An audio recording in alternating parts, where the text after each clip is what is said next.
Hello, everyone. It is a great pleasure to give a talk at this geometric analysis, past, present, and future online. Uh, this is Xiran Lu. I'm from McMaster University. So today we'll talk about on the asymptotic Plato problem in hyperbolic space. I will more or less give the outline and structure and motivation for this problem and discuss some recent progress. Okay, so this will be our introduction. I'll first give some background, and then I will talk about our main theorem, and more importantly, I'll give some further discussions. Okay, so first of all, let's recall the classic Plato problem. Basically, this has been a long time, several hundred years ago. So it has lots of versions. So I will talk about some most basic ones. Okay, so consider in R3, give a Jordan curve gamma, and then you want to find the minimum surface sigma such that its boundary is nothing else but the given boundary gamma, given Jordan curve gamma. So obviously, we can talk about high dimension analog. So we can talk about we are using n+1 dimension. Okay, so now you want given n-1 dimensions of a manifold. So now you want to find the minimum surface sigma such that now this minimum hypersurface is n dimension, and then the boundary is n-1 dimension. Okay, so this is obvious analog, and important part is obviously those Jordan curve and the n-dimensional submanifolds, they are closed manifold and bounded. Okay, so your minimum surface or minimum hypersurface are obviously also bounded. Okay, so this will be different from our asymptotic Plato problem. Okay, so the history for the Plato problem is a long history. So I will really talk about those starting from 1960s or even earlier than that. So we are works of many generation of mathematicians. I only name a few, as we have a lot of more. For example, by Armstrong, Federer, Fleming, DeGeorge, J. Simons, Bomberi, Gersti, and Necht. So basically, this problem is completely solved. Okay. So for dimension n less than 7, remember our ambient manifold has dimension n+1. So this might a little bit different from what you see because we use different notation. Okay, so then there exists a smooth error minimizing minimal surface to the Plato problem. If your dimension is greater or equal than 7, okay, then you still have an error minimizing minimal hypersurface, but it's not smooth anymore. It is a singular one. And moreover, we can characterize a singularity set. Okay, so the minimal hypersurface is smooth away from the singular set, and the singular set has dimension, Hausdorff dimension n-7. Okay, in particular, for n equal to 7, then this is nothing else but isolated singularities. So all isolated points. Okay, so to study this Plato problem, starting from Armstrong and Federer Fleming, people developed so nowadays so-called geometric measure theory. Okay, this actually is a big area, and it is extremely useful even now for both for geometry and analysis. For example, nowadays people studying those Ricci flow, Minkowitz flows, they also go back to those geometric measure theory. Okay, so I'm not expert on this one, so I will leave the expert to talk about this part. But this is an important subject for geometric analysis, and actually both geometry and analysis, not only just geometric analysis. All right, so now we move on to our asymptotic asymptotic Plato problem. But we're not talking about in Rn, we're talking about in hyperbolic space. This actually has some better properties, interestingly. So first of all, we'll recall what is a hyperbolic space. Okay, so hyperbolic space, as we know, have 5 models. So we will only consider those half space model. The reason is it fits well for our problem, to write down more precisely later on when you see in graph. Okay, so in half space model, okay, so I can write hn plus 1 as x and xn plus 1. So this is the last coordinate. So this x is n dimension. Okay, so the last one is positive. Okay, and the metric is given in this way. 1 over xn plus 1 square. Okay, so this is summation dxi square. So now for the hyperbolic space, it actually has an ideal infinity. Now it will denote as a partial infinity hn plus 1. So in the half space model, this is extremely simple because this is nothing else but when xn plus 1 is 0. Okay, so because this part doesn't really change, so it's the same as Rn, right? So this is Rn cross 0. Okay, so this is plane. Okay, nothing else but a plane. Okay, so this is our half space model.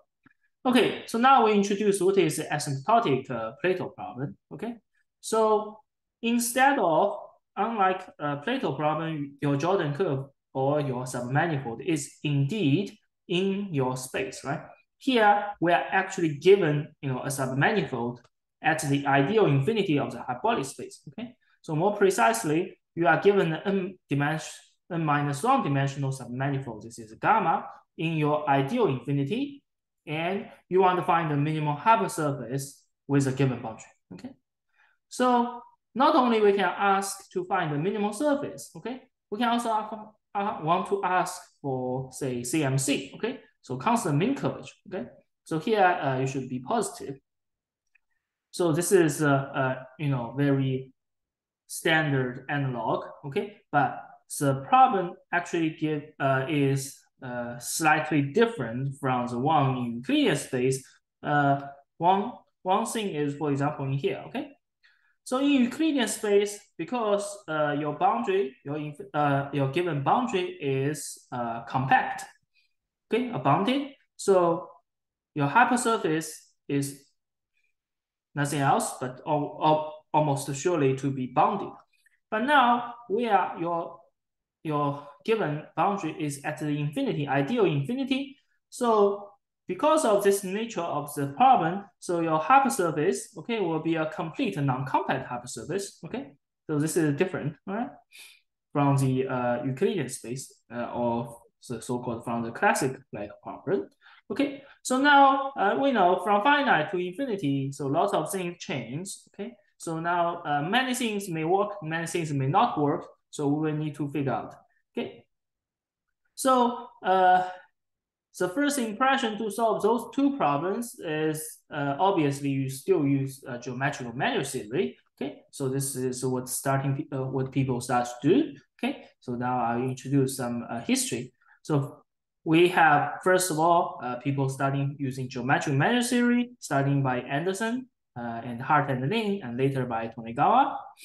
And later on, okay, it started from Lin, okay, Fanghua Lin. He realized, okay, we can actually just use PDE method, okay, without invoking those very complicated geometric measure theory, okay, to solve the problem, about two problems, okay. So he actually solves the first problem, okay. So this method now become more and more powerful, and later on, Boguan, Nelly, and Sprague, they study the second problem, so the CMC problem. Okay, so it turned out the PDE method is much more powerful from the following point of view. For geometric measure theory, you basically need to use variation, okay, or a certain sense. And then you have to have a variation structure of certain sense. However, for PDE, you can, we know you don't need to be variational, okay? So you can be fully nonlinear, okay? So moreover, PDE is more or less, you are talking about a scalar function, so it's much easier to deal with than if you deal with those measures here. Anyway, so that's something to talk about. All right, so because of the PDE method, so people want to ask, okay, how general can we do, right? So this is the following general question, okay? So given an n-1 dimensional submanifold gamma, okay, so you want to find the hypersurface sigma such that it satisfies a certain, equation, okay, depending on your principal curvature. So I'm writing kappa as a vector, but given by kappa 1 to kappa n, so as a principal curvature of the sigma. Okay, so now f is a smooth symmetric function of n variable. So it looks like a very general function. So in particular, okay, if we choose trace, okay, so those trace or just sum up, then those is if you sum up all the principal curvature, nothing else but the mean curvature. Okay, so if we take the determine, okay, or if you times them together, then this is nothing else but the Gauss curvature. Okay, so basically you want to find a hypersurface satisfying, certain constant curvature, right? So constant, say, mean curvature or constant Gauss curvature or other curvature, or so-called constant F curvature. Okay. So now this one, because F can be very general, so it may not be very well to use geometric measure theory, but we can still use PDE. Okay. All right. So what are those F? Okay. So you can't give an arbitrary F.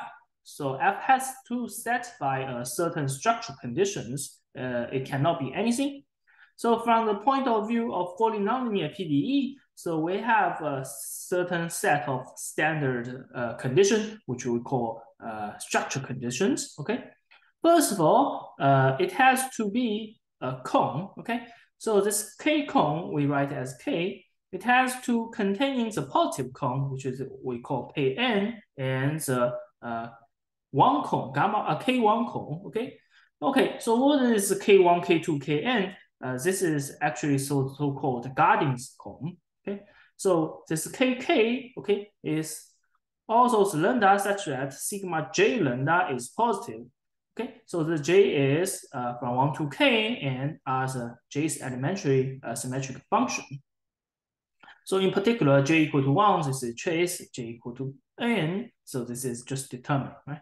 So those cone, okay, so Kn is smallest cone and Kn minus 1 up to K1. So K1 is largest cone. So you basically ask K, between those two, okay? And you also need to ask the following conditions on F. The first one is actually called ellipticity. So partial F partial lambda I greater than 0. So it's for all lambda I. So basically, you want to ask saying that those are nothing else but the linearization, right? So you want your F to be elliptic, okay? So this is a condition, okay? Ellipticity. So second of all, F has to be a concave function. Okay, so this actually comes from the C2 alpha estimate. Okay, so this is basically essential, or even C2, even C2 estimate. The reason is without concavity, okay, there are lots of examples showing that you might not even have C2 or C2 alpha or C2 function. So this is also important. Okay, so now again, so F has to be positive inside the cone and 0 on the boundary. So these are natural. Okay, so now this is normalization. Okay, it's just easy for us to state the theorem, but this is fine. Okay, we don't really need this one. And the last one is a mild condition saying that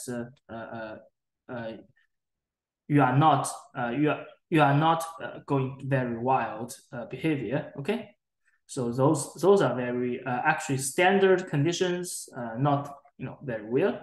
Okay, so those are general Fs, but those look still a lot of things. So let's just see some special cases to clear our mind. Okay, so the easiest condition situation is just sigma k function. Okay, so remember sigma k function is just k's elementary symmetric functions. Okay. So now I do the normalization. So CNK is just normalized of this sigma k. And then you normalize because we need to homogeneous degree 1. Okay. So this is just a normalization. So if you remember, this is nothing else but the sigma k function. So now for sigma k function, the associated cone k is just nothing else but the kk cone. Okay. All right, so this is satisfy all the above conditions. Okay, 1, 2, 3, 4, 5. Okay, so there's this is standard. Another one is so it's called Hessian quotient. Okay, so Hessian quotient, instead of sigma k itself, we can divide by sigma L as long as L is less equal than k. Okay, so now you do the normalization, you do the normalization, you do the normalization. Okay. Sorry. All right. Okay, you do the normalization. So you're here. Okay, so Kong is still KK Kong, so this is fine. All right, so those are very explicit examples of what F are. Okay, so for other things, we might have a lot of them, but we will focus on those special cases. Okay. All right, so in particular, okay, for the first line, okay, here, if I choose k equal to 1, okay, so this is just normalized mean curvature, right? So if I choose k equal to n, then this is just normalized Gauss curvature. Okay, so this one solves the problem, solves the special cases. Okay, so what do we have for all those result, right? For those problems, what result do we have? Okay, so we have a very general result by Guan and Sprague. Okay, so for general F, okay, satisfies the structural conditions. Okay. So they have the following result. So let gamma, be the boundary of a bounded smooth domain and with non-negative mean curvature. Okay, so sometimes we say mean convex. Okay, so and sigma is remember sigma is from 0 to 1. Okay, so this is constant from 0 to 1 because of our normalization. Okay, so now as long as sigma is greater than sigma 0, less than 1. Okay, so sigma 0 is a constant, between 0.3703 to 3704. Okay, so this is conditions and they have to impose. Okay, all right. So as long as sigma in this region, then there exists a complete hypersurface satisfying, the F curvature to be constant sigma and with a given boundary. So this F is, as long as satisfies above structural condition, then this they basically solve the asymptotic Plato problem in hyperbolic space. However, they have to address this condition. Okay, so this result is really nice and very general. So in general, so the only piece left is what happens if your sigma is smaller than the sigma 0. Okay, so this is our remark. Now, in general, we want to understand what will happen, right? So this is the open question here. So now in their proof, they actually stated that they have all those results except one, okay? Except the curvature estimate, okay? So if they can have the curvature estimate, then they completely solve this problem, okay? So that's the only missing piece, okay? So that's the thing we will focus on. All right, so what about the other things, okay? So now if, okay, so if so here is general K cone, right? K cone. And now here, if you restrict yourself to convex hypersurface, okay, which means convex means Kn cone, okay? So Kn is all the eigenvalues are positive, which is convex in the sense. Okay, so this problem is actually completely solved. So the theorem is by Guan, Sprague, and Xiao. Okay, so let gamma be the boundary of a bounded smooth domain, and sigma is from 0 to 1. Okay, then there exists a complete convex hypersurface satisfying F kappa equal to sigma with boundary gamma, and F satisfies above structural conditions. And in particular, you have to restrict yourself to the KK cone, K cone to be Kn, which is positive. Okay, so this one completely solves when your K cone equal to Kn cone. Okay, note that there's a little bit different. So in the Guan and Sprague result here, we actually require non-negative mean curvature. Okay, but here we don't require this thing. Okay, the reason is that first of all, because of convexity, it gives you more extra rooms. Okay, to deduce those gradient estimate, and also because of their interior curvature estimates, they don't really need the boundary condition. Okay, so this is a really nice result. Okay, okay. In particular, okay, you can restrict yourself to the k equal to n case, which is a Gauss curvature, right? So they solve this problem, and this one is actually studied earlier by Bourguin, Labourie, and Rosenberg, Sprague. Okay, so this is constant Gauss curvature case. Okay, however, the other things is new. Okay, so the Bach theorem, if you take sigma n over sigma k, so this is also in kn cone. Okay, so this is new. Okay, so this is new, and so this is what I want to say. Okay, so next, okay, so recently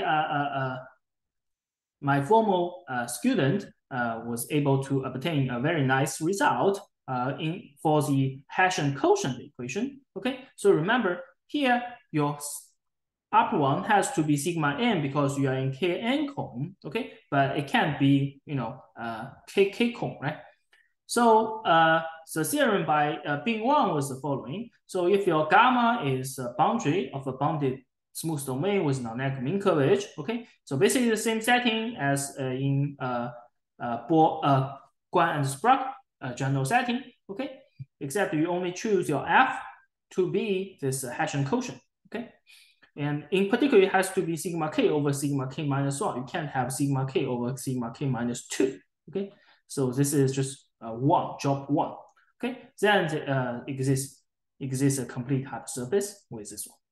Okay, the proof of this one is actually following closely with those curvature estimates in Guan, Sprague, and Shaw's paper. Okay, however, he has a very nice observation to carry their estimate to the current setting. Okay, without using those convexity. Here you have to use convexity to obtain the estimate, but here, because of the special structure of sigma k over sigma k minus 1, he doesn't need the convexity of the hypersurface to obtain the curvature estimate. Okay. However, this one, because it's really use a special structure of sigma k over sigma k minus 1, so this one can't really generalize to other f. Okay. So the result I want to present today is we actually can solve the problem for sigma n minus 1. Okay, so this is normalization. Okay, so sigma n minus 1, this wasn't solved earlier before. Okay, so here the same setting as Guan and Sprague. Okay, and then now we can have a sigma n minus 1 for the f. Okay, and for all sigma. Okay. So here, again, we actually, again, use special structure of sigma n minus 1. Otherwise, I want to solve also sigma k, right? However, I really do need the special structure of the sigma n minus 1 to obtain the curvature estimate. Okay, so now the open question is, can we solve this problem for sigma k, right? So k is, say, from 2 to n minus 1. So k is 1, is constant mean curvature is solved way earlier. And sigma n is solved also earlier. And now we solve sigma n minus 1. So what about the all other things from 2 to n minus 2? Okay, so this is an open question. Okay, so I won't really talk about those estimate and so on. So those I will leave you to the paper itself. But here I will just present what's happening. Okay, and what's solved and what's not solved. Okay, so basically now the unknown is the following: sigma k from 2 to n minus 2. Okay, so this one is not known. And for Hessian quotient, okay, sigma k over sigma l. Okay, so if you drop 1, so sigma k minus 1, this is solved. Okay, so if your upper one is sigma n, and this is whatever l, it's still solved. Okay, but for others, it's not solved. Okay, for example, sigma n minus 2 over sigma 1, this is not solved. Okay, so we solve some cases. There are some result for some cases, but there are still open questions, even for those special cases. Not to mention this very special general F. Okay, so the problem here now is very clear. Okay, so you only need to obtain this curvature estimate. Okay, but that's the part that struck us. Okay. All right.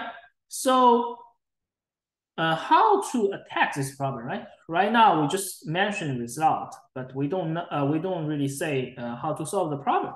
Okay, so to solve the problem, instead of really, writing as other things, we actually just transform it into a PDE. Okay, so how to do that?